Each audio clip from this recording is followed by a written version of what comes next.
ராமநாதபுரம் மாவட்டம் பரமக்குடியில் அமைந்துள்ள முத்தான பரமேஸ்வரி அம்மன் கோவில் பூச்செறிதல் விழா கோலாகலமாக நடைபெற்றது. ஆயிரக்கணக்கான பக்தர்கள் வண்ண வண்ண மலர்களை கூடைகளில் எடுத்துச் சென்று அம்மனுக்கு காணிக்கை செலுத்தினர். திருவிழாவை ஒட்டி ஆங்காங்கே கலை நிகழ்ச்சிகள் நடைபெற்றது. குழந்தைகள் கடவுள் வேடமிட்டு ஊர்வலமாகச் சென்றனர். நாகப்பட்டினம் மாவட்டம் நாகூரில் உள்ள புகழ்பெற்ற ஆண்டவர் தர்காவில் கந்தூரி விழா கோலாகலமாக கொண்டாடப்பட்டு வருகிறது. 458ஆம் ஆண்டு கந்தூரி விழா கொடியேற்றத்துடன் துவங்கியுள்ளது.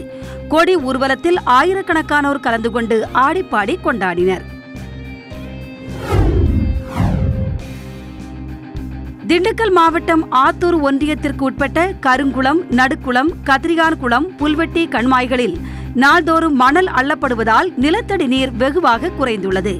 இதன் காரணமாக ஆத்தூர் சுற்றுவட்டார 22 கிராமங்களில் தண்ணீர் தட்டுப்பாடு நிலவி வருவதாகவும் சம்பந்தப்பட்ட அதிகாரிகள் உரிய நடவடிக்கை எடுக்க வேண்டும் என்றும் கிராம மக்கள் கோரிக்கை விடுத்துள்ளனர்.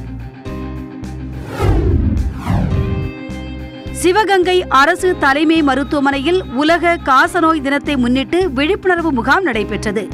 இதில் கலந்து கொண்டு பேசிய காசநோய் இணை இயக்குநர் டாக்டர் விஜய் ஆனந்த், காசநோயால் இந்தியாவில் ஓராண்டில் 22 லட்சம் பேர் பாதிக்கப்பட்டுள்ளதாக குறிப்பிட்டார். 2014ஆம் ஆண்டில் காசநோய் கண்டறியப்பட்ட 12,067 பேரில் 81% பேர் குணமடைந்திருப்பதாகவும் அவர் கூறினார்.